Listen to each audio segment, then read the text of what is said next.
Talking Tottenham, a fantasyfocus.com production. Welcome, everyone, to episode 142 of Talking Tottenham. Bucky joined, as always, by Danny Shakes. Danny Shakes, I'm switching it all up.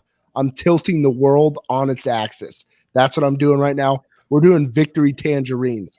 What happened to the apples? Apples didn't get it done, Shakes. Apples never got it done. We thought we'd have apples getting it done for the UEFA Champions League final. Apples didn't get it done. We're switching it up. We're going tangies. We're stuffing my face with them. How you doing? I'm doing great, Bucks. I actually love tangerines, so I might start joining you on the victory tangerines. As you know, I'm allergic to apples, so that was always out unless you wanted me to lose my throat. Maybe you want me to lose my voice on these things. I mean, there's a little give and take there. Right? At times, I wish you had an apple allergy reaction at that point, and other times, I wish we could both enjoy the same fruit. But I will think we both enjoyed the fruits of Spurs' labor today over there in Budapest. Almost just choked on a rind there. No big deal. Gotta tell you, it just felt damn good to get a win tonight. It really did. Damn good to get a win. And look, let's be honest.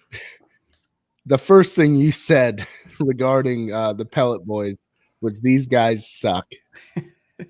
That is legitimately the first thing you said was they had an offside call, Bucks, where the guy was legitimately outside by 4 yards, 5 yards. I mean, it wasn't even close. It was a gaping gap. It was insane. Another tangy slice, and then we're out of it. Jerry McNeil knows what I'm talking about. Victory tangies. We're flipping it all up. Listen, it is tangerine season here in Florida. These are from the Winter Haven area, procured by none other than a friend of the pod, the Rowe family. Oh, no way. I should have known the connection. Juicy crunchies, dude. Take a look at this thing. Oh, we should definitely tell Rowe stories. I'm not sure if he listens, but a buddy of ours definitely has some fun college stories that maybe just over time we'll let out. I think statute of limitations have run on that now, Bucks. I think we're allowed to tell some of these stories. Would we call it fun, or would we just say they're interesting? I mean, there was that one time we just left them in LSU, remember, in Baton Rouge, and then showed up in New Orleans. That'd be like leaving your buddy in Leicester City and then going home to London, and then there he is somehow, and he doesn't tell you how he made it back. Yeah, he obviously hitchhiked. It was probably super seedy, but that's just like a run-of-the-mill story with him. Yeah, it absolutely is, man. I got to tell you, it was a relief that things went as planned, jumping out to, I won't call it an early lead, but somewhat early considering the state of affairs currently. And then getting that 3-0 deficit heading into the second half, I expected us to kind of pull off a little bit. Let's conserve some energy. But we were full of energy. But I wanted to start with what you thought of the starting 11, because I think you and I both had similar reactions when that came out. Yeah, and we had different starting 11s. You were far more conservative, thought Jose was going to trust the boys a little bit more and not go as heavy into the normal starting 11, whereas I just thought they were going to put all the firepower out there. You were more right. It's not like you saw Harry Kane out there. You did, however, see Heung-min Son. It had a Winks to Soko combo. Haven't seen that in a little bit. Kind of Soko flashbacks, nightmares to previous seasons. Yeah, but it didn't play bad and had Dele in the middle. You did call that. You called Dele as a 10. Bale on the right. You also called that. I cannot remember if you had Lucas or Steve. I think we both had Steve because he rested, right? Yep. Yeah. Yep. And then backline, I bet you didn't accept the bet, but I bet you a lot of money that it would be Davis over Reggie, which it was. And then we got the Dyer Toby center back pairing with Doherty on the right. And Doughboy, I like that nickname, whoever said that. Doughboy ain't bad. Didn't play bad. I didn't think he was a liability out there. When the game first started, they definitely attacked the Spurs right side, thinking that might have been a weak spot. So that definitely happened. But he held his own, and he put together a good 90-minute shift. Granted, against your Pellet Boys, but you can only build off that if you're Doherty, getting 90 minutes, playing well, not really having any sort of gaff and conceding anything. We'll take it. That's the way I look at it. Yeah, he's still, though, as far as actually challenging a man with his feet, it's not good. He got blown by too many times the count today. But positionally, he was fine. He was good. He recovered from those, I guess you'd call them missed tackles. But I'll tell you, it was a refreshing game altogether to see Spurs just win something and not make it be just like a 2-1 clench my ass type of situation. That made me happy. Obviously, when it was 3-1, I wasn't exactly a kid in the schoolyard out there playing tiddlywinks. I was sitting there as a grown man during the middle of the workday trying to get rid of this meeting that I'm on, and I'm trying to keep my eyes focused on everything like, oh shit, is everything going to implode because I have to do this work meeting instead of watching and dedicating myself to Spurs? And then you start that intrinsic thought, and then it's like, God damn it, I'm going to have to call Linda tomorrow because I'm an insane person. You're just planning out your day. I just feel like I have an impact on Spurs at times, Shakes. I know you feel the same way. And it's like, damn, if I could just dedicate the time. So it was like a side eye. I think at one point I was looking like left eye was at the actual conference call, and then the right eye was at the television. I was on my couch. I got called out for that, but I told him, look, got a bum knee, legs up. You can't judge me right now. I had a Spurs scarf right behind me during the whole thing. They could have called me on it. They didn't. I'm happy about that. Could you have just muted not just your audio, but like you can blank out your video? Could you have done that? Oh, absolutely not. That doesn't fly with the VP. No. I know how that worked. Okay. No, you can't just sneak that in. I think it's somewhat accessible if it's like a massive meeting, but when there's 6 people in the meeting, no, you need that video on the entire time.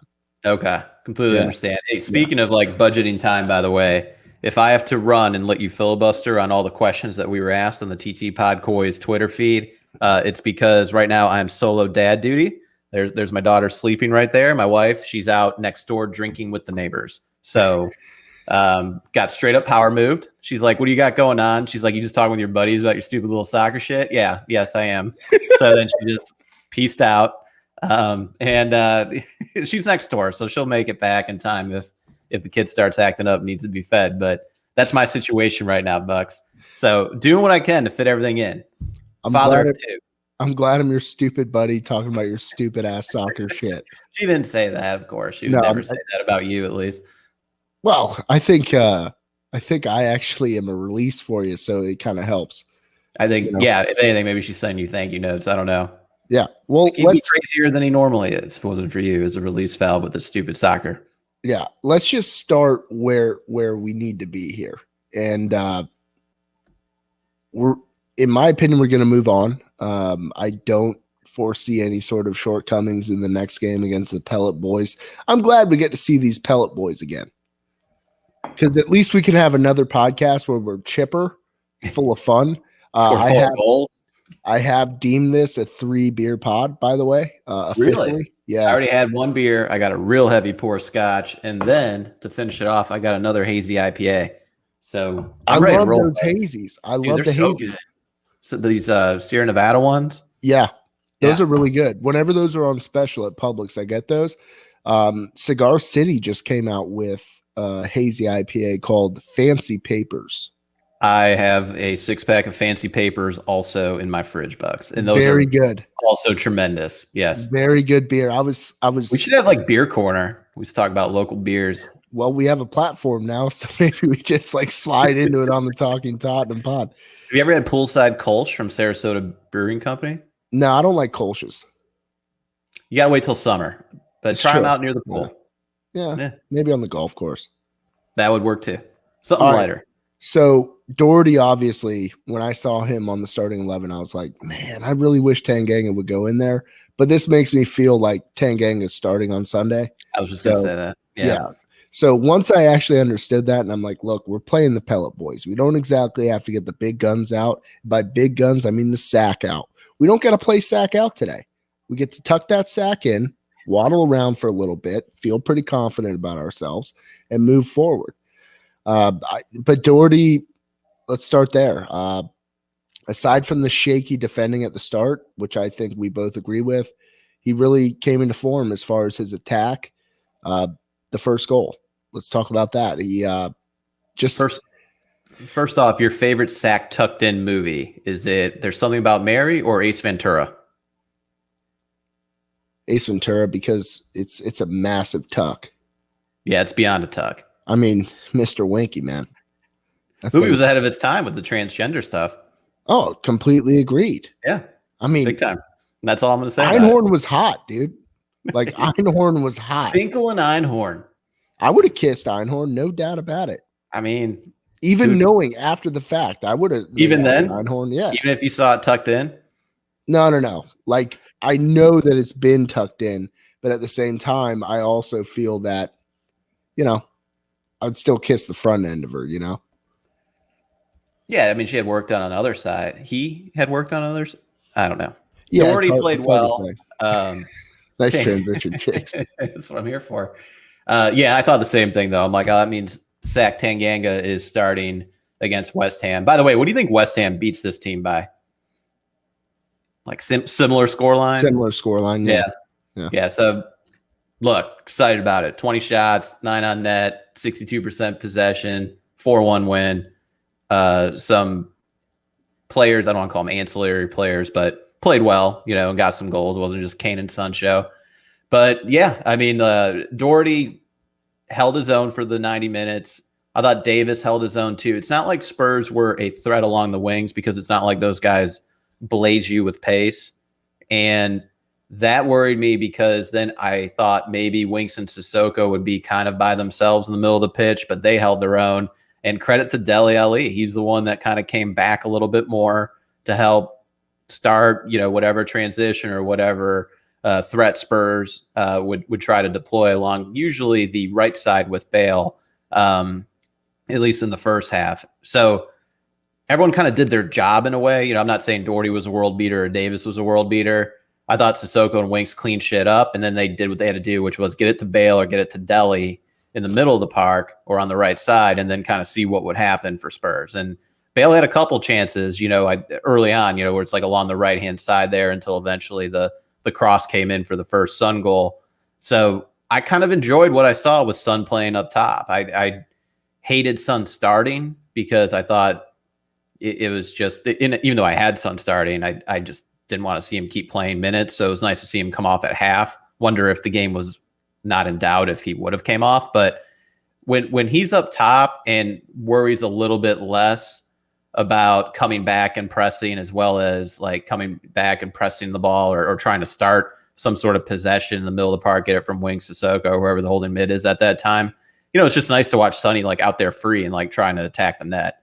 So Bale was instrumental, and so was Dele, and getting the ball up there to Sonny. Sure. And I think there's some comfort food for all of us, including Sonny, when Sonny's up top, because when we had that steady run last year, that was his role. That was what we asked him to do, and he was quite successful filling in for Kane. It's good to see that we're going back to the well in the exact same time frame as we did last year, and hopefully we can kind of turn it around. I thought it was weird. We'll get into the rumors surrounding Kane. Thought it was weird he didn't at least travel, but maybe who knows what's going on there. That was a little bit odd, but we got Steely Vin. And he came in. He had a nice cameo and a nice goal, later in the game, and then that pretty much sealed the tie. Right at that point, when you get your fourth away goal, it Spurs might be able to start Alfie and a couple other players out there in the maybe not start him, but bring him in like the 60th minute on the second leg. But yeah, I didn't read too much into it. I just thought you wanted to give your guy who just got back from injury when he hurt both ankles against Liverpool just a couple weeks ago, and then kind of rushed back to begin with.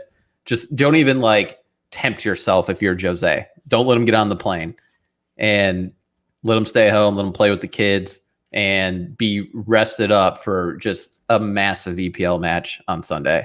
Huge. So I was fine with that completely, and I didn't read much into it because look, the rumors all talk about Kane leaving later on, not today. I mean, if you knew you were going to sell Harry Kane, you might as well just run him to the ground and keep playing him, at that point.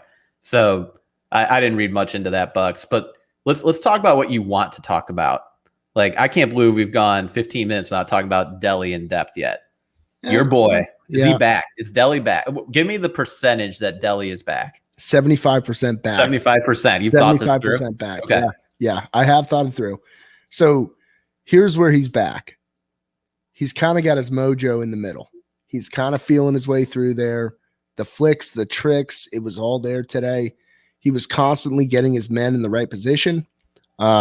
His through balls weren't perfect, and that's got 5% off. Missed on a few of those in the first half. This is like you grading a paper.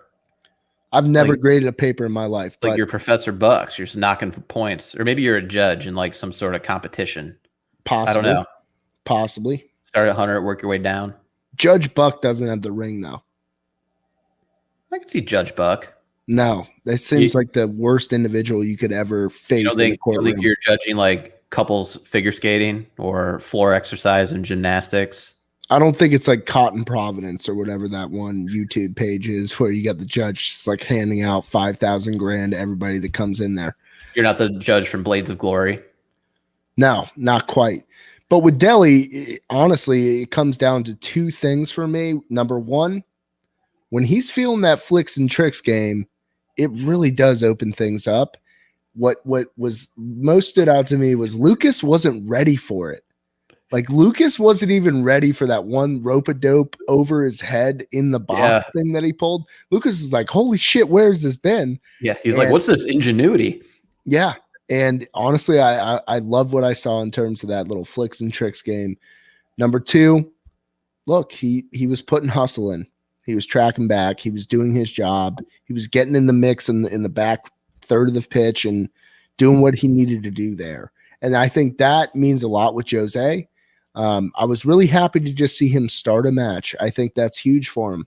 This is where the guy's used to being. And if we're going to build him back to where he was, he's at 75% now, maybe 80% West Ham match. Not sure if he'll be starting, but looking down at the options there, I wouldn't be shocked to see Delhi get another run in there with Kane.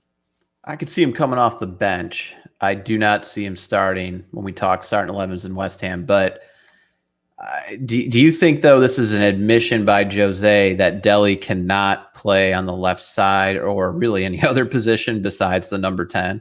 Like, basically, Spurs have to play a 4-2-3-1 with Delhi being in the middle, slightly above the midfield. We're talking 2017 Delhi. Basically that, but that was such a constructed Spurs team where just was Walker on that team or was it Trippier at that point? Either way. No, it was Rose, Walker. Walker. Walker and Rose are just jetting forward. You have Moose, you have Dembele, and then is Wanyama on the team at that point, right? So it was Dembele, Wanyama, Delhi up in front of them. Chris kind of playing that flex inside out on the right-hand side. We didn't really have a right winger because you had Kyle Walker gunning down. Yeah. So that was just such a specific way that team played, I guess is what I was which is at. Fair, but what I'm getting at is, do you think that maybe we could kind of potentially play that now? I think Delhi would be better if I keep going back to this. The team would be better if we had a better left and right back situation. Sure. I think it'll get better at left back with Reggie, but when you can load two more guys in the midfield that are threats to go down the pitch on the attacking third, I mean, it just opens the middle part of the park more. When it's Delhi just working in the middle of like 7 guys because he's slightly above the midfielders, but in the middle of the pitch, it's just tough to maneuver and do anything over there, Bucks. It is. So until you have like spacing because you have threatening guys on the left and right, that's where I think it opens it up more for Delhi. So that's where he would thrive more in that type of system. I do think he is a 10 just straight up. Like it has to be. I've been calling, I know before, like Delhi on the left, see what he does. But Jose, at the very least, just believes that Mora or Steve are better, or Son. Take whoever you want as the winger. Just Bale, Son, Mora, Steve. Trying to think if there's anyone else I'm missing, but just bottom line is all those guys seem to play over Delhi as a winger. So at that point, then you're just playing you're just playing a 4-2-3-1, Delhi in the middle. And I think also what allows Spurs to do that now, this was Winks and Sissoko, and that's fine because it was against Wolfsburger. They're just not the same caliber of any team in the EPL or anything like that. But if you do have Ndombele being able to sit back more and play as a more holding mid, along with Højbjerg or some combination, if you want to bring in a Winks or Sissoko, that's where then it does allow Delhi to play. Because now instead of having to have that third midfielder in or whatever it is, you're playing Delhi. What will be interesting though, Bucks, is if Jose becomes, more infatuated with the 4-2-3-1 and then Lo Celso gets healthy, would you just play Lo Celso above Højbjerg and Ndombele in the position that Delhi played today? Yes, I would. I would too. Yeah. I wouldn't even think twice about it. I don't even think it's. No, I wouldn't either. But you have to realize that Lucas and Lamella have played that 10 in the Prem. Yeah. And I think now it's time to have somebody that's a little bit more natural at that position there, like Delhi, just to see what he's got. He's had a more steady run of games. This was the first start. And obviously, we're not playing top line competition. So by no means is this a full on endorsement like Delhi's back. I said 75% because he doesn't have that whip on his ball yet.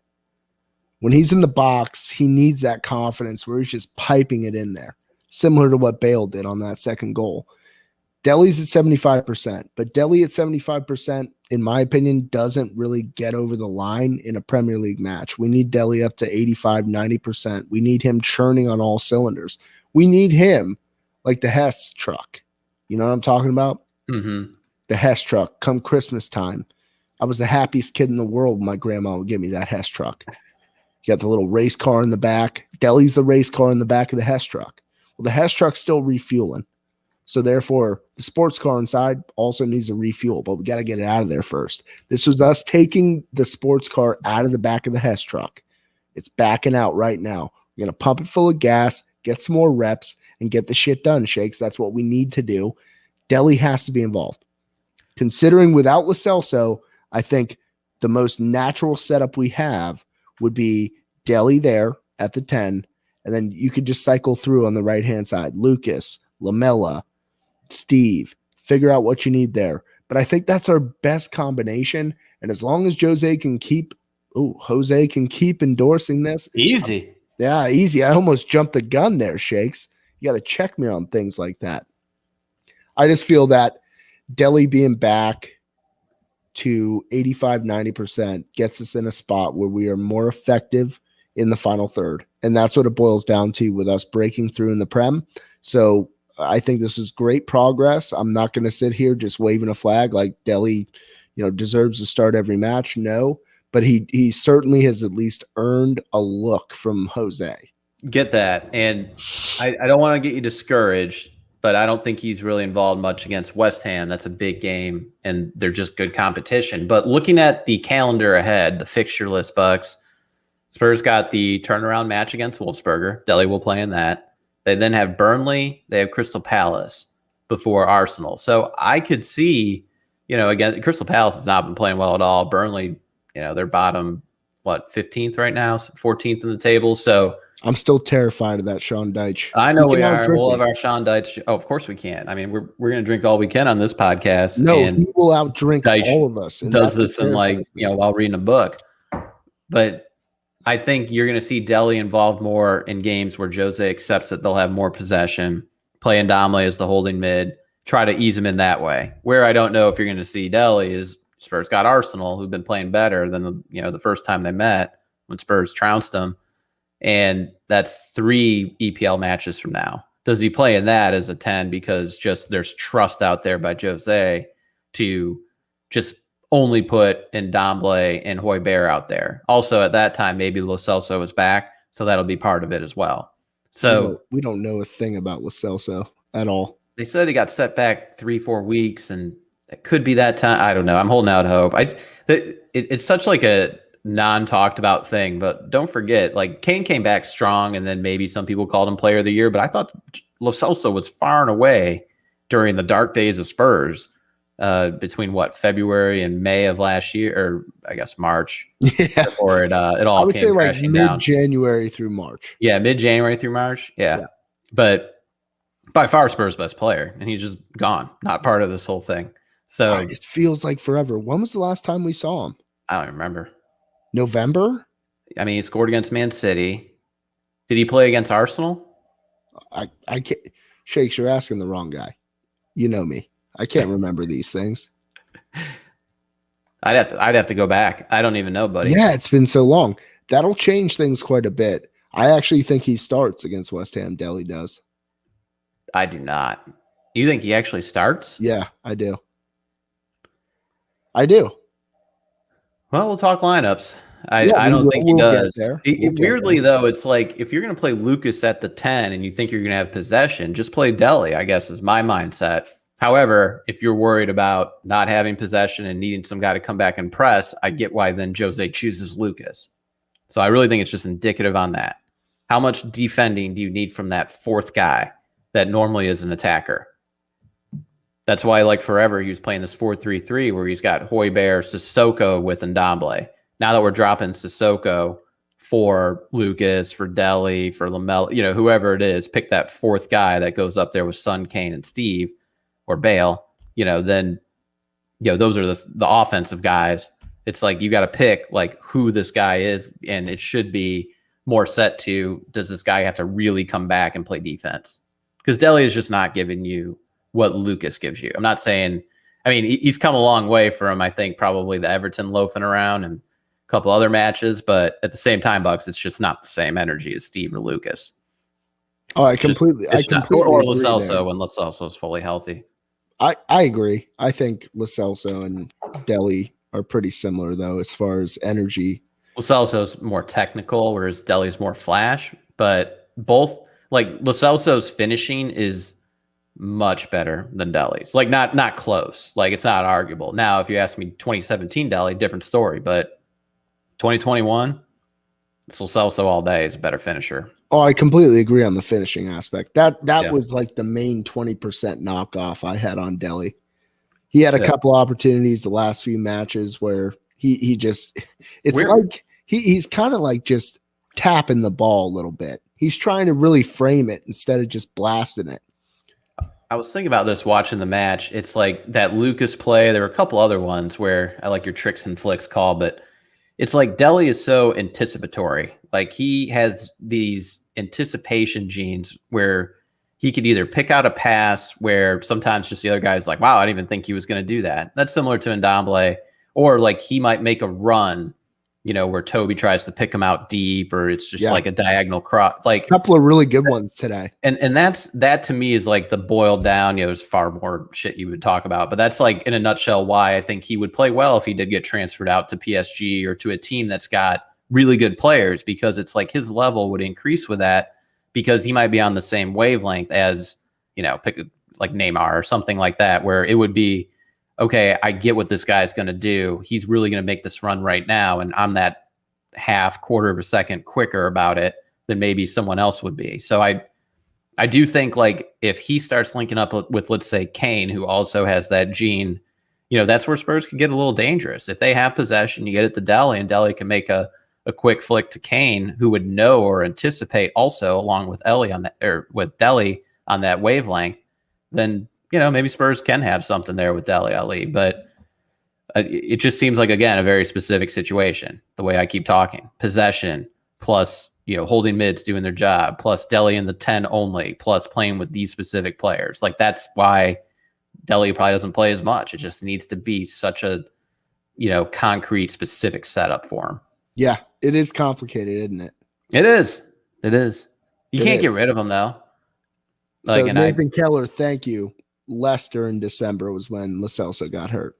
Yeah. That game sucked. Tried to erase all tapes of that one. Yeah. We've erased all the podcasts of that one, unless you go back to December. That one was probably just the rude awakening, because it's like you're coming off a loss, right? Yeah. And that one, and then you're just, they're looking back at it now, they're second or third place, whatever they are. I think they're tied for second on goal differential. SOL. They just kicked our ass. Well, they're kicking a lot of ass right now. They are. Although, did you see they drew today? That was a shock. Who'd they play today? I forget. I knew you were going to ask me that. Well, I can't pay attention to everything, Shakes. You got to hold up your end of the bargain. I got the intro song. I'm watching multiple children right now. Like, yeah, you're right. You're right. They drew against maybe Slavia Prague. Oh, we played Slavia Prague earlier, didn't we? Or last year? They had one shot on goal, Leicester. Slavia Prague. Yeah, it sucks to suck sometimes there, Brendan Rodgers. Yeah, sorry, bro. Although, who knows? All right, what let's talk about these goals. The first goal was fantastic. Nice little hesitation pass there from Doherty. I figured he was just going to try to do a little drop cross over to the edge, far post. No, He just chucked it up to old Gareth Bale, who then put in a perfect cross. And what a reactionary goal from Sonny. Sonny just saw it, dropped his head immediately, kind of hit the deck. And that's probably his army training. Let's be honest. That was some hit the deck type shit. Hit the deck, drop your head, and run forward. He didn't even have to do that. He just rocked forward. Drive forward, hit the deck, drive forward. Some good army training. Who would have thought that, obviously mandatory service, he did his thing. Who would have thought that would come out with a goal for Spurs against the Pellet Boys? I didn't think that. Maybe his dad did, though. Oh, his dad certainly did. His dad's like, listen, you're going to get this shit down, son. You're going to understand how you need to stop, drop, roll into the back of the net. That's what it's going to be. We need fans back in the stands so they can just show his dad, and I bet he'd be like, just like Sonny scores, takes the lead in 90th minute, and he's just in there, arms folded. I don't think Son's dad like has just been to staring. Just staring. He hasn't been to a single game, Shakes. Are you kidding me? I think he writes a letter before every game telling him how proud he is. No, he sits during the full 90 minutes. So for 115 minutes, he sits there and peels carrots. No, I just think he stares, arms folded. Oh, I know that. If you've seen, just stares onto the pitch. Place could be roaring with approval as he slides in, does his little picture thing for the goal, and then his dad's just staring at him. He's on to some new stuff. Doesn't even give him a head nod. He keeps changing things up. I wish he just went back with the old heart. I like the heart more. Yeah, he did the W today. I didn't know what that was. What's the W? And then Gareth Bale did that too. Did the W, and then they went down with it. This W, like go for Wales, and then Sonny went with that W. So I don't know. No, but then Bale did this at the end. He like took it down. I didn't see that. Yeah, I mean, different cultures. Bale boys. I mean, like, are they the new clique on the team? Like in the training ground? It seemed like it. Yeah, I don't know. I feel like if you and I had a celebration, it would be just as off as that. Like it would involve beer drinking. It'd be like a smash them, and then pretend to throw you one. It'd be an Inglorious Bastard situation where you throw up the 3 and I throw up the 3. Nah, I think it'd be more beer related. Well, I mean, they were drinking beer during that scene, so I guess I don't recall the scene. I haven't seen that movie since it came out. Oh man, that's in the cellar bar where the shootout happened. I gotta rewatch this movie. You got the Nazi. I admittedly don't remember much of it. You got Michael Fassbender. He's the American, but he's posing as a Nazi. He throws up the 3 for 3 shots, but the Germans, they do that. They say 3 like this, Shakes. Yeah. Let's compare Quentin Tarantino to Gareth Bale for a second, Bucks. All right. This is weird, but I'm in for it. Do you think Quentin Tarantino is on the back 9 of his career? Like let's look at the last 3 or 4 movies that he's done. Like, what did you think of Once Upon a Time in Hollywood? Loved it. Really? Absolutely loved that film. Did you like Hateful Eight? I did not like Hateful Eight. Me neither. Did you like Django? I love Django. Interesting. So let's read through this real quick on the filmography. He went Reservoir Dogs, Pulp Fiction, Jackie Brown. That's probably right when Spurs sell him, right? Like those 3. Yeah, probably. Then from there he goes Kill Bill, Volume 1 and 2, Dead Proof, Inglorious Bastards, winning Django Champions League. Yeah. Goes through that and then probably comes back on Once Upon a Time in Hollywood or Hateful Eight. No, I didn't like Hateful Eight at all. So then that's when he comes back.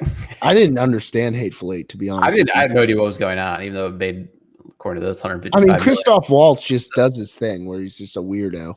Well, maybe Hateful Eight then, Bucks, is the beginning of the Gareth Bale restart here, and we will get Once Upon a Time in Hollywood in the second half of the season. God damn, Shakes, you're blowing my mind right now, man. Crazy, right?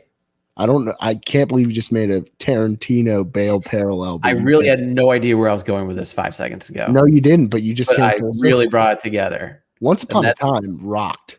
So Once Upon a Time, good movie. I watched it a second time and I was like, great movie. I don't know why. Like, it was just one of those things where, like, because you watch it and you're like, I got to like read really much more up on all this stuff going on with what's Hollywood like at this point. And everything like that. Manson. But yeah, no, you watch it the second time, you're like, yeah, that's fucking good. Then you're like, man, I want like a director's cut where it's like 4 hours long, which might exist, but I didn't do the research yet. Well, Gareth Bale just came out of nowhere today. He looked like a different player. And he showed those flashes against Man City with that little rope-a-dope right in the center of the box there. Maybe we're coming into something here. We are thirsting for a once upon a time in Hollywood Bale. Maybe that's the next stop. Maybe Bale goes to maybe he's just Hollywood. He's just Hollywood Bale. LAFC next. that is like a path for some players. Wouldn't be shocking. Yeah, definitely could see him going there. I mean, Zlatan did it. Yeah, he also had a ponytail. Well, a man bun. Yeah, man buns, ponytails. Pretty soon I'll be there if I could just straighten this goddamn hair out. Well, he's got the straight Welsh hair, Bucks. Second goal. You got the curly the locks. I don't know where this comes from. The second goal was fantastic, though. Doherty with a perfect through ball into Bale. Bale with it didn't seem as technical as it was in real time. It looked like he just, hey, I'm going to scoot back, kind of like I do in FIFA. I don't do any of the tricks or the flicks. I don't use the right joystick. I just kind of pivot around. I'm like a plodding FIFA player, but I'm successful at it. But you play FIFA like Jose? Kind of, yeah. I wouldn't say I parked the bus, but I mean, there are no aerial balls. God damn it, I hate Jose. And then that's how you play in FIFA. Yeah, there's zero aerial balls. It's just ground and pound, baby. It's NFL mentality. Yeah. Anyway, go on. Sorry. I thought that was funny. It's like old school Georgia Tech, ground and pound. That's what we're doing to him. But Bale, the technicality of that move where he stepped over it and came back under it with the right, he put that guy on ice skates, probably broke both of his ankles and his sole. And he just laid there watching helplessly as Bale blasts one into the corner. What a play by Bale.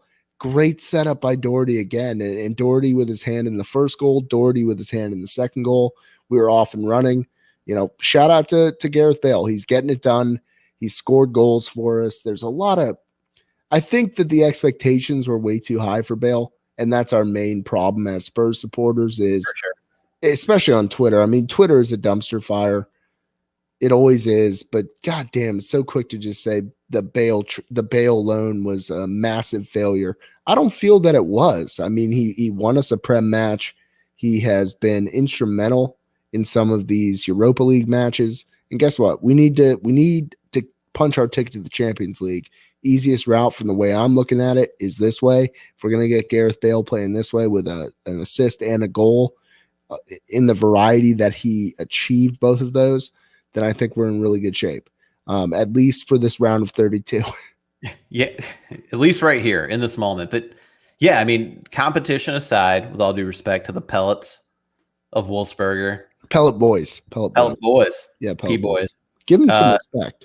I mean, if you're Jose, you're like, man, I'm starting this lineup. We're better in this team. I hopefully get something out of Dele, Bale, Doherty. And then really Doherty helps set up the first two goals. Dele's looking strong. And then Bale also has an assist and then a goal, like all in the first 28 minutes. So there's a lot to build on right here. Again, granted, it was against Wolfsburger. I still think it's like Jose kind of got what he wanted in this situation. So it also complete proof, like Sonny said in his interview, just team has not quit on this manager. They're gung-ho about it. They're run through a wall for him. And Bale wanted to play. He wanted to play with Sonny and Dele and do some damage against this team, and he did. It's great to see that. Yeah. And then Lucas storming through, just blazing through that back line. Great goal. He loves the cut on his left to his right foot and then not going to far post, but then coming across his body to the near post at that point. He's good at that. That's his go-to move. It's good to see him back on the scoring sheet. Good to see Bale on the scoring sheet. Sonny getting wet again. I like it when these guys get wet out there, Shakes. You got to get moist. That's what these fellas are doing. Second half, we can see the penalties. Sissoko just all of a sudden thought this is a WWE match. He thought he was Sheamus, and he was just pummeled that guy in the box. And I was sitting there. I'm on this meeting, Shakes, and The only thing I see is Sissoko going full bore into the box, and I must have made a face on this call. I was just like, oh God. So I actually thought it wasn't that much of a penalty because come on. It wasn't like the ball was being dribbled in. It was just kind of like a ball where he shielded him up. Let's say it's like that ball is You going didn't shield him off, he trucked him. Well, let's say it's like the ball's going to like the touch line, like it's about to go out of bounds and it's going to be a goal kick. And like every time the center back kind of shields off the winger or striker, whoever's trying to, and that person might kind of hit them in the butt and then fall over. It just reminded me of that play. It just happened to happen in the middle of the pitch, or not in the middle of the pitch, but in the middle of the box. So I kind of like saw what he was doing and just, I don't know. I thought the player sold it, whoever it was, and then that guy with the mustache went up. What a sweet stash, whoever that. Great stash. Oh my God. Stash game was strong very strong. I don't know who it was on there. Was it Wurtzenig? Something like that. Christopher Wurtzenig.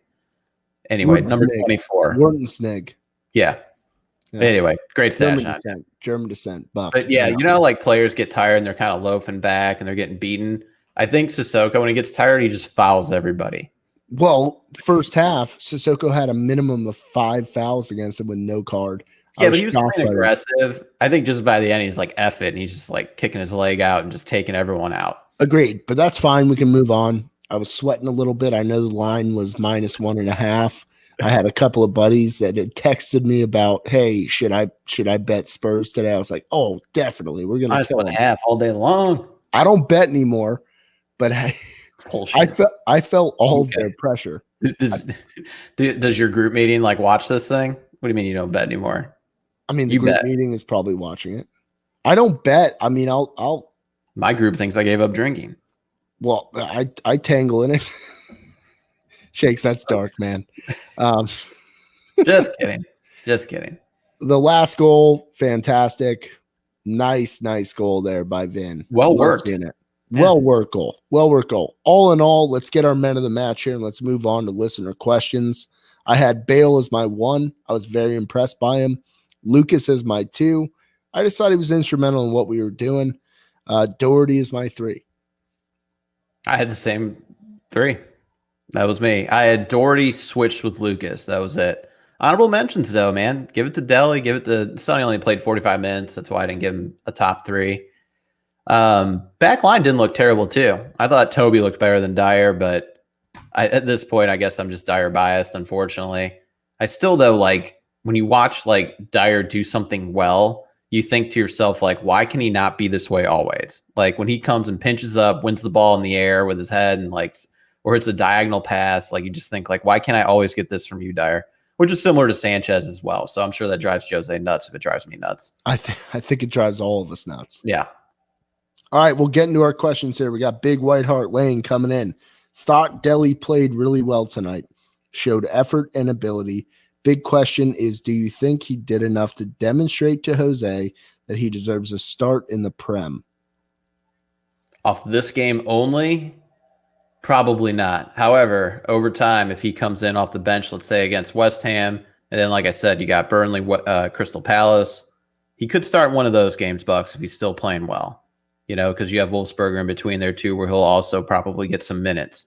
So if you're playing out the schedule game and you have Wolfsberger, then Burnley, then Crystal Palace, and let's say he plays in both Wolfsberger or Burnley, whether he starts or comes off the bench, maybe he could get that start against Crystal Palace when Spurs are at home.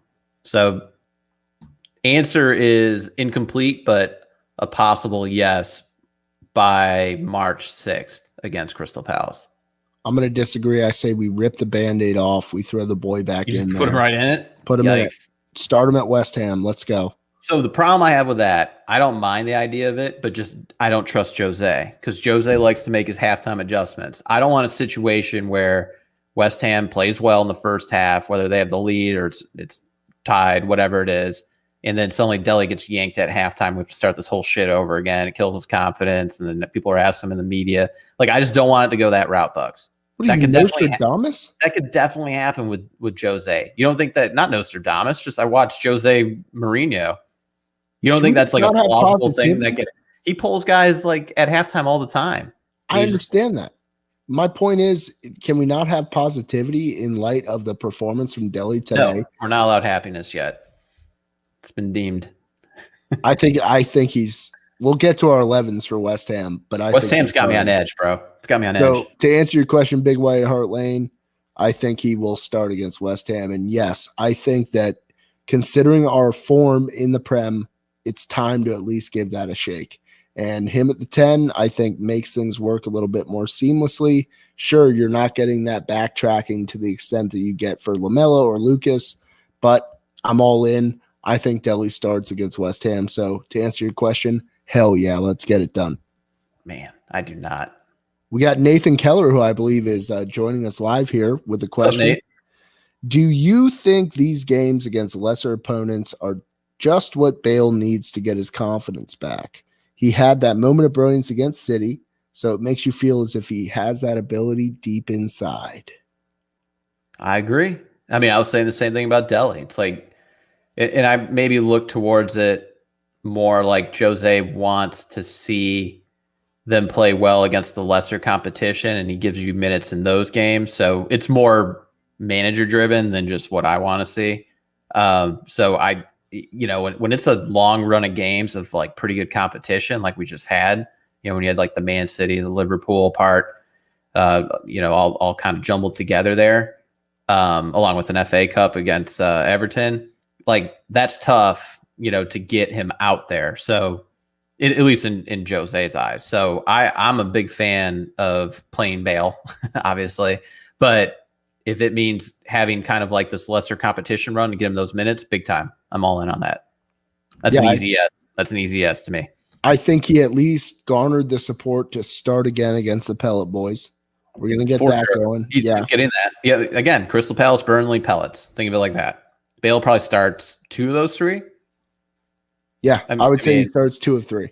Yeah, because they're within 10 days, so you're not going to start him 3 times in 10 days, but he starts 2 of those 3. He looked like a different Bale tonight. He looked like he had that swagger. It started at the end of that Man City match, and listen, the only way that's going to get better and result in meaningful goals, meaningful assists, meaningful runs is he's just got to get that time in.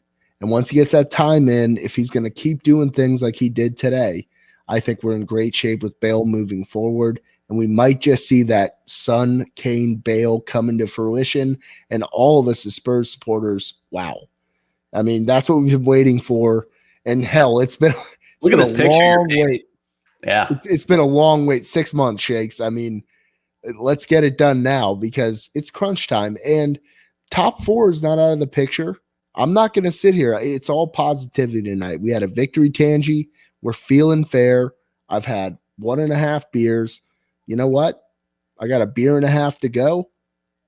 So does Gareth Bale. Gareth Bale has a beer and a half to go. Do you think he drinks beers? Oh, absolutely. Gareth Bale drinks beers. He's from Wales, so I'm sure he does. But yeah, crushes pints. But do you think he drinks light beer though? There is no light beer. Get to England one time, dude. Well, he was in Spain for a while, bro. Well, what kind of light beer is there? They're all like some nice lagers. Yeah, the lighter side. Oh yeah. Not all like Guinness and Bass and Guinness is lighter than all those beers. Is it? Yes. Do I not know beer well? Okay. It's different. Guinness is its own unique kind of quality. Guinness has less calories than your normal beer. It also fills you up a lot less than your normal beer. Really? Yes. It's like the more you know segment, like star across the screen for me right now. As a very large individual has had many Guinness, I can tell you I could crush Guinness all day and probably go play 9 holes. Wow.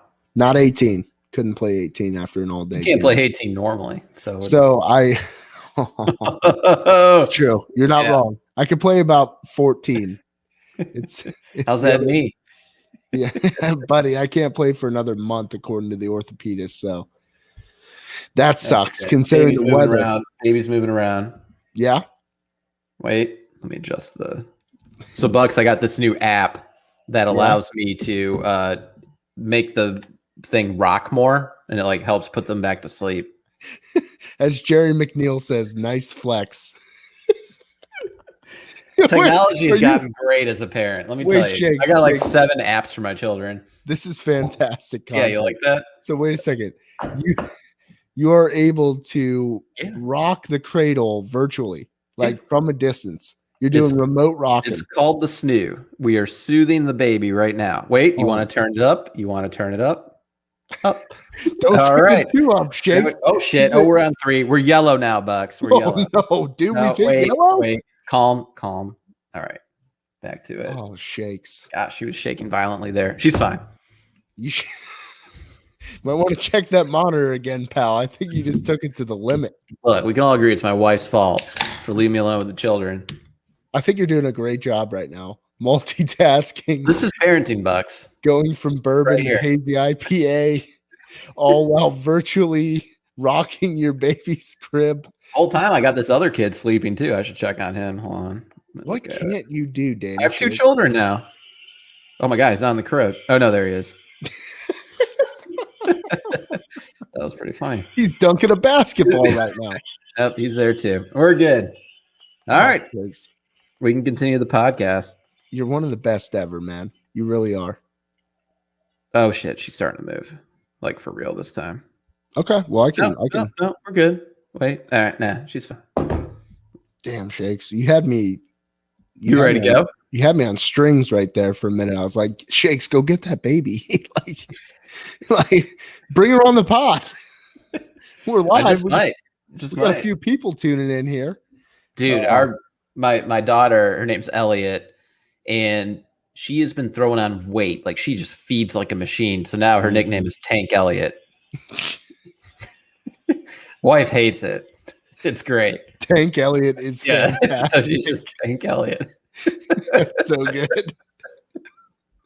Oh Christ! We crushed hazy IPAs in no time. Oh God, I love that, man. Yep.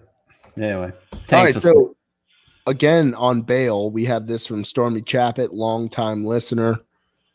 Do Spurs keep betting on Bale with an eye on the extension of his loan, or are we a one and done already? No idea. Am I allowed to say that as an answer? I've no clue. Clue. I mean, yeah.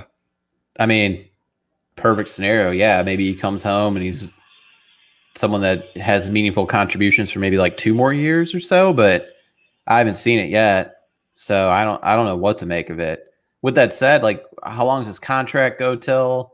Like, is he just straight up going to go somewhere on a free? I mean, he was talking about going to China last year, right? So I don't know, man. On that wage structure, Spurs would make him restructure his wages. So that would be number one. No idea if he would agree to it or he'd just be like, nah, I am going to go play for LAFC, like Bucks just said. Like he might have, if he's listening in, maybe he's like, that's the way I'm going to do it. I'm going to go play in Miami or go play in Orlando or Los Angeles. I could see him playing for Miami. Yeah. Play for Inter Miami all day. Play for David Beckham. My answer is kind of no, I guess. Assuming, I mean, if he suddenly got like pretty good, and look, he's really good, but I'm just saying if he started got into a really good run of form and had these meaningful contributions, yeah, maybe he stays another year. But then you're talking contract renegotiation, switch up that wage structure a little bit. It's just tough. It's just tough to kind of read the tea leaves that way. You think along the same lines, or do you? No, I think he's done. You think he's just done? Yeah, it's just too much. It's a long season, though. That's the thing. Like he could turn it around. It's a one and done, in my opinion. Like let's win a trophy. Let's get something there. I think Bale will have a major role to play in that. Right? We have the one final already. Let's hope we can just keep surging through Europa. If we keep surging, that baby monitor is going nuts. By the way, you hear it in the background? Oh yeah, big time. I didn't mean to put it on this one. We're okay. Yeah. All right. Hey man, you got a parent. I don't want to get in the way of the parenting. I think all of our listeners can appreciate a great dad. I mean, just like Jerry McNeil said, he comes for the Spurs talk, stays for the parenting tips. It's true. And like I said, like a great dad, like Tim Taylor, fantastic dad, Detroit guy. Love that show. That was such a good show. Oh, who's your favorite character? Oh, are you kidding me? Wilson. You liked Wilson? Everybody loves Wilson. Everyone loves Wilson. I wish I could have been in a sitcom era where I could have just been Wilson. I'd be a fan. Like, I'm great from the eyeballs down or eyeballs up. I'm terrible from eyeballs down. So I feel like I could have really pulled that role off. See, I was an Al fan. I just thought, as far as side, maybe it's because I'm a sidekick. Al Borland was he was get a your quips shitty in at winner. times, but you're the second fiddle to Bucks. I mean, Tim. You know what I mean? And maybe I just resonate with Al. You're number one. You're my. Who's your least favorite child actor? Was it JTT? Of course. Or did you not like Josh? Was it Josh? Who's the older one? But I think I didn't like the middle child the most. He was most annoying. No, the youngest child was the worst.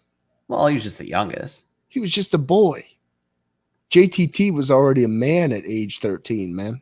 No, he wasn't. Oh, you better believe he was. I don't know. We don't need to get into to the ins and outs of that if you get my drift. JTT was certainly a man. Kids bop. Talk of the town with your hazy IPA there. I think it's a one and done. I really do. Could be. But if we can get it, if we just get one trophy out of this, we're in great shape. Obviously. You think we're going to get one trophy? I do. Maybe two. Bale scoring the winner against Man U in Europa. God damn, can you imagine the scenes if that were to happen? The scenes! If he were to go with like the final for Europa this year. If he were to go with like a helicopter kick and just pummel it into the that already happened 90 in a more important game. All right, so current form from Stormy Chappett. What is our strongest current 11? So this is current form only. I'm not allowed to say what I think it could be in the future. Yep, current form. And I'm going to include Reggie in this because I think we can all agree that Reggie has to be involved in that mix if we're talking strongest. So if Reggie's I'm allowed to use Reggie but not Lo Celso. Is that pretty much yes, because is that the rule? I mean, I I've been working on this, folks. We have somewhat of a timetable on Reggie. Reggie could very well start against West Ham. I don't think Jose likes to start guys off of a long injury, but it might happen with Reggie, especially with Davis starting. You want mine first? Or are you going to go? I'll go ahead here. I got Reggie on the left, Toby, Dave, Tanganga on the right, Højbjerg, Ndombele, Son, Lucas, Steve, Kane. I was completely the same, except I had Serge on the right. Can you believe that? I can, but I also feel that Tanganga is able to pull that swinging gate that we were so high on last year when things were going really well for Spurs when Jose was brought in.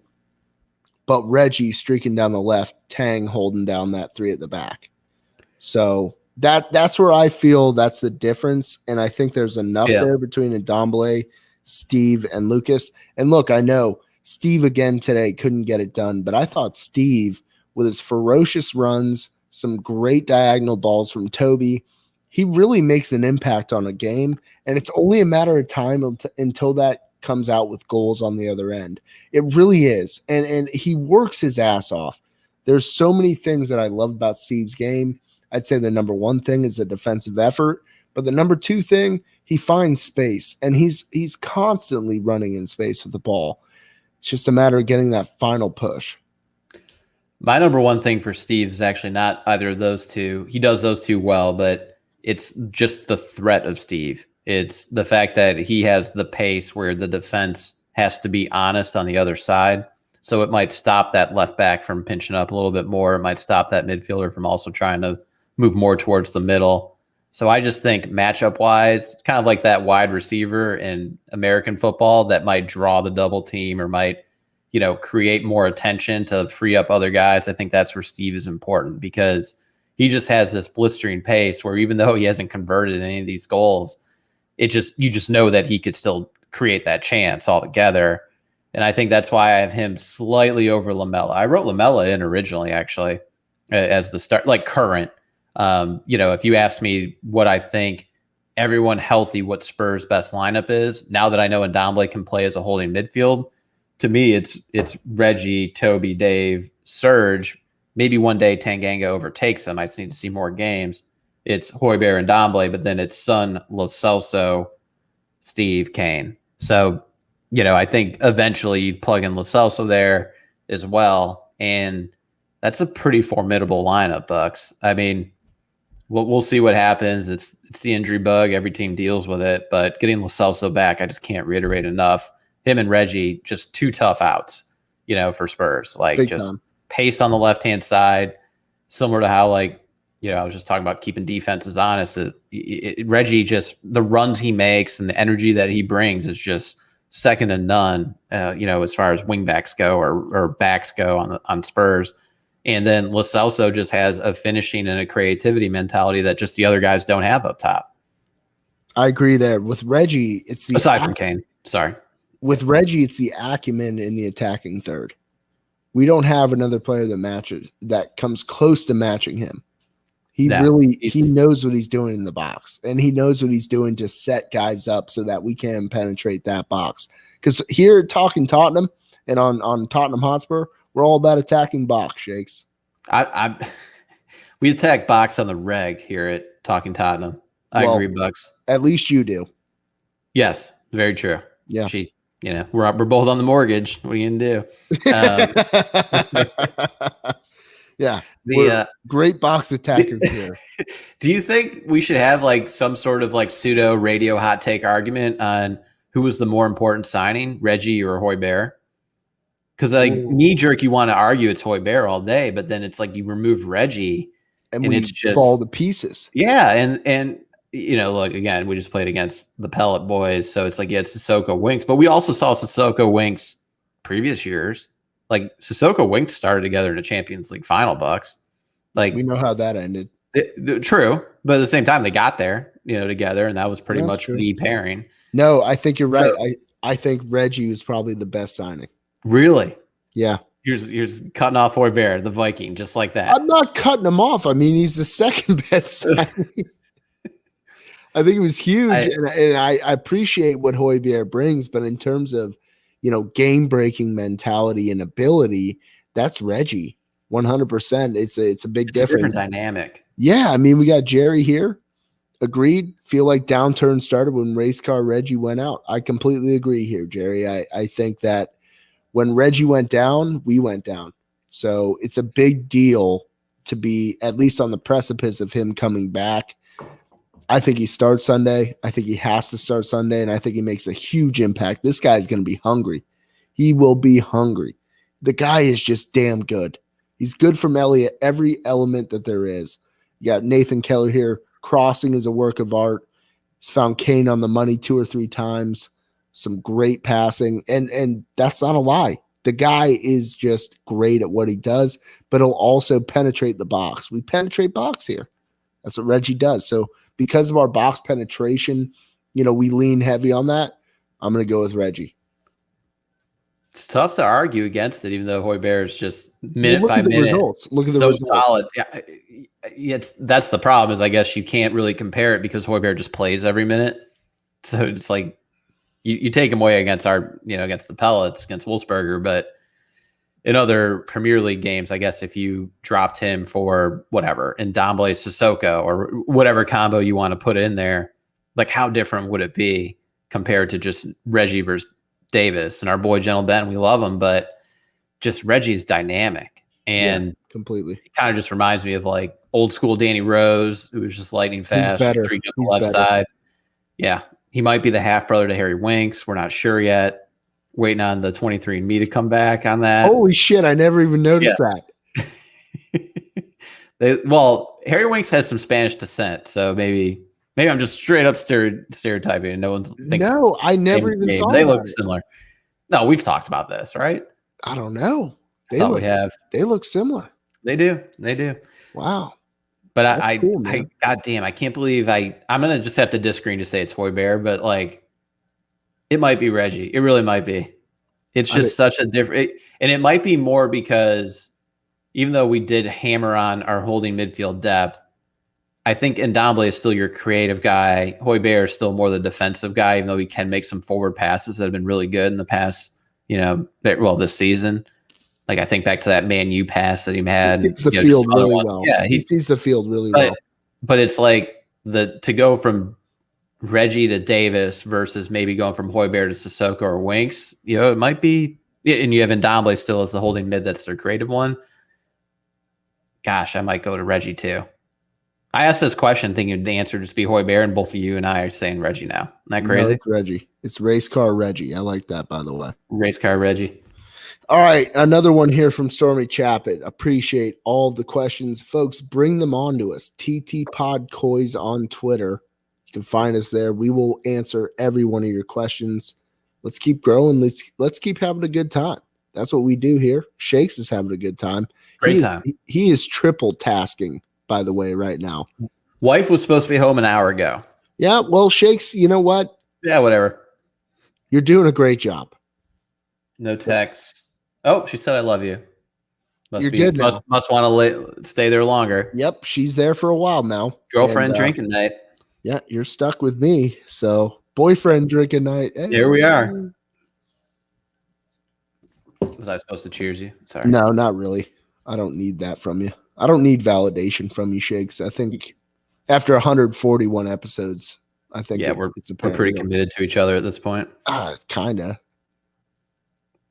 I mean, I've been sweeping the free agents, but here we go. Stormy Chappett. Sorry, boys. Here's another. Any credence with reports of Levy putting a $150 million price tag on Kane and prepping to sell him if no Champions League next season? So the question is, do you think this happened or are you behind it? Any credence? Okay. Then yeah, I could see that happening. So I think, I mean, if it's just straight up, someone Real Madrid picks up the phone or Barca picks up the phone and, calls Levy and just says, hey, we want to know what Harry Kane costs. Instead of Levy hanging up the phone or saying he's not for sale, he just says back 150 million euro or 150 million pounds, whatever he said, then I could believe that. So can I. And does that number get reached? I don't know. If that number got sent to him and that was the offering for 27-year-old going on 28-year-old Harry Kane, I don't want to have to make that decision, Bucks. Take it. My opinion is if you put that number up there, 150. That's a big number. In this environment, Barca's already struggling with finances from what I know. Yeah, who pays the 150? That's why exactly. That's why it's like, sure. Someone's like, hey, what's Harry Kane going to cost? 150 million. All right, fine. Click. But if we didn't shop Harry Kane it. You asked me his value. Sure, that's what the house is worth. Agreed. The house isn't for sale. Yeah. Yeah, that's fair. And I agree with that. I think it is valid. I will put credence on Daniel Levy floating out there. Yeah, if you got a spare 150, throw it our way. You might get Harry Kane. I definitely think there's credence to that. Do I think that there is a valid buyer out there or some prospective club that could go ahead and say, sure, we have 150 million despite not having any ticket revenue for over 12 months. Right. And then by that point, 15 months. No, I don't see any club matching it. But do I think there's credence to Daniel Levy and his, evil, bald genius ass saying, oh, yeah, we're going to float this out there? Definitely. Most certainly is. I'm sure I can Google this, but how tall is Daniel Levy? He doesn't seem like he's more than like 5'8". I'd say he's like 5'6". Think it's less? If I give you 5'7.5", you're going under? I have a feeling that anytime he has spoken publicly, he could have you taken out at any moment, though, for commenting on his height. Try me. We're an ocean away, pal. Unless you. With that said, can we get some trespasses? Yeah. Well, Shakes, this is the way to his heart is by threatening him. He's like, that guy's got gumption. Gumption's probably more of an American word. Guile? Gumption. Sure. Guile, gumption. I like gumption better, to be honest with you. Balls. So, all right, here, I'll rephrase Stormy Chappett's question. Do you think Harry Kane goes? No, I do not think Harry Kane leaves. I don't either. I mean, paint the picture, though, real quick. Spurs don't get a Champions League. It becomes the only way that I could see that he would leave would be Spurs do not qualify for Champions League. They don't qualify for Europa. And then that's like the only conversation. And then what happens is when you have that conversation over and over, and he's asked that same question over and over, and the team's asked this question over and over, it kind of like breeds its own whole thing. That's how like it would transpire. So let's not think about that. Let's just win our fucking games, and then we don't have to worry about it whatsoever.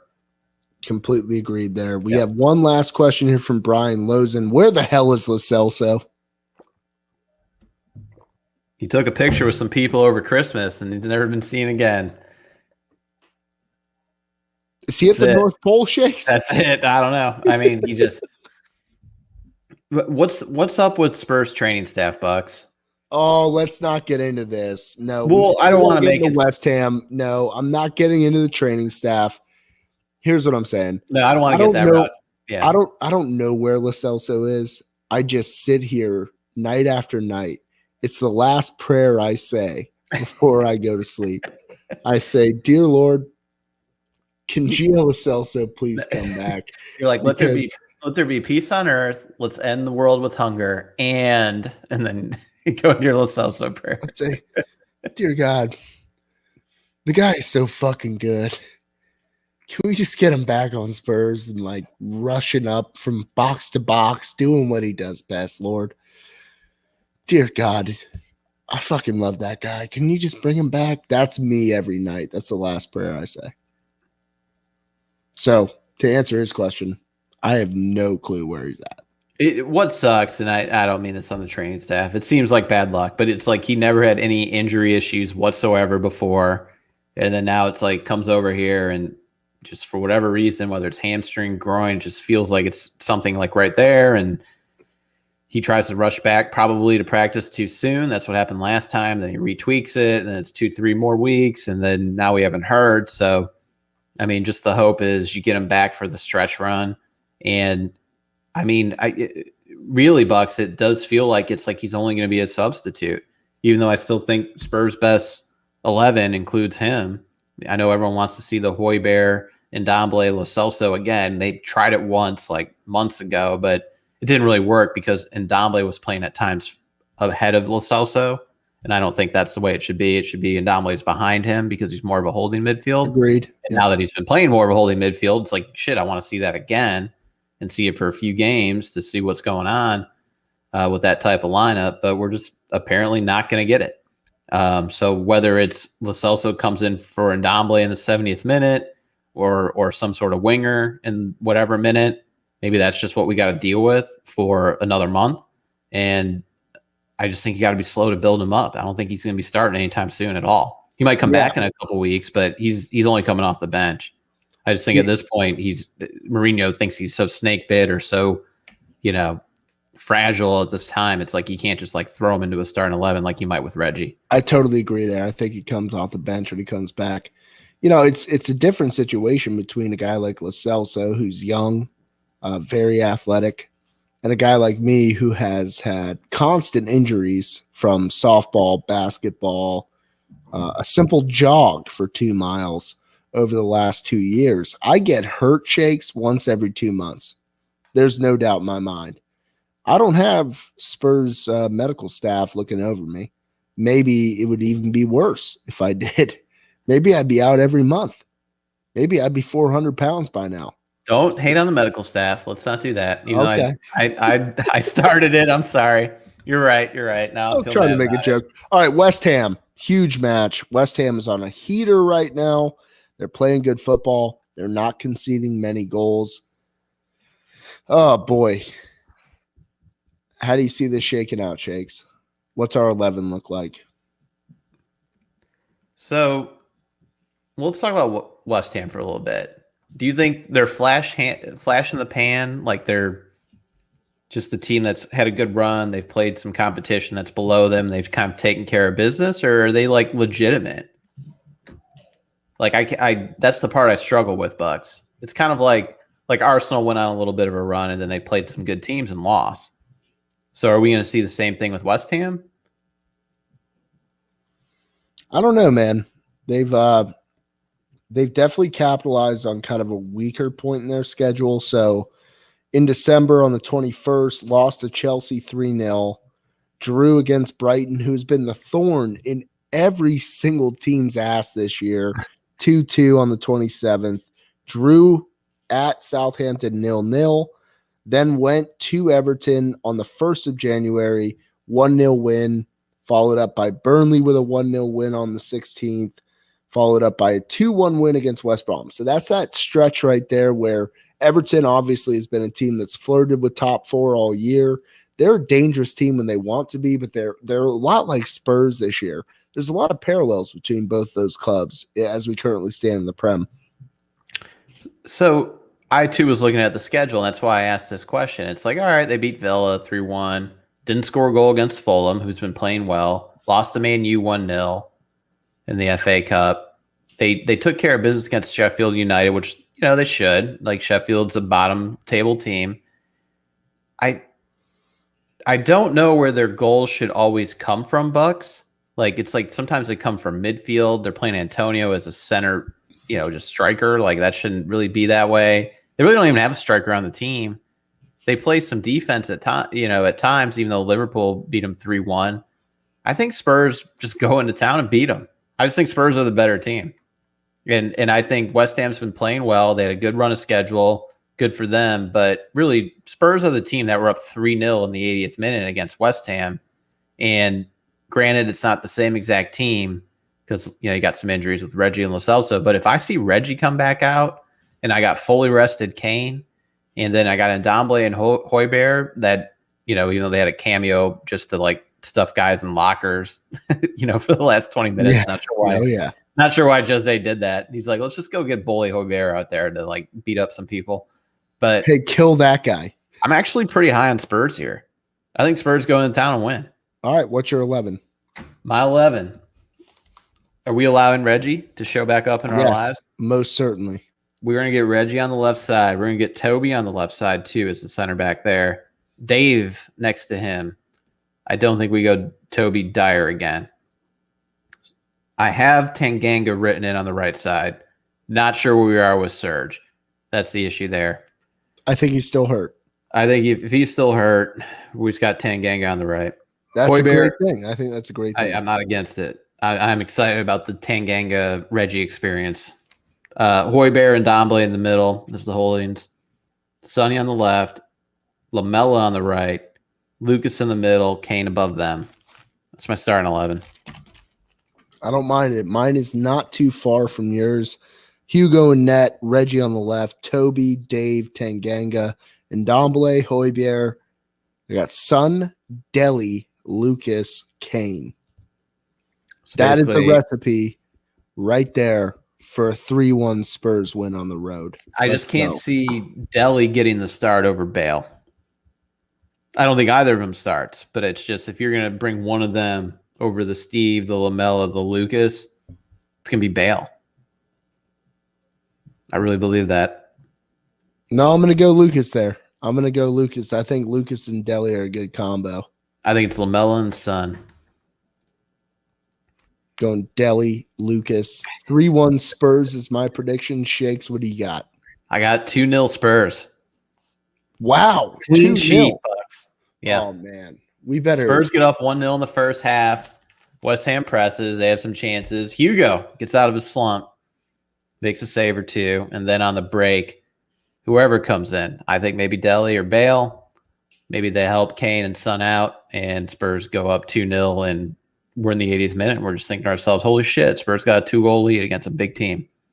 We're back. That's what I'm thinking. You know what I'm thinking? Yeah. I'm thinking I'm back. We got Victory Tangies, folks. We're going Victory Tangies Sunday morning, 7 a.m. Eastern time. West Ham, you might be going down. Thank you all for tuning in. Listen, subscribe to our YouTube channel. Just search Talking Tottenham Pod. You will find us there. Subscribe. We will be doing all of our podcasts live on this platform. We will then have them out on all the normal podcast networks the following morning because it takes a little bit to render the audio files, but this is instantaneous. Thank you all for that have joined in. all of this podcast, an hour and 20 minutes. You guys are troopers. Appreciate the hell out of you more than you would ever know. Give us a like, give us a subscribe, follow us on Twitter, TT Podcoys, Danny Shakes, 2-0. I got 3-1. Sign the people off. Love all you guys out there. And let's go. Let's go to West Ham, beat them in that shitty ass stadium. And come on, you Spurs. Coys, get it done. Beat West Ham.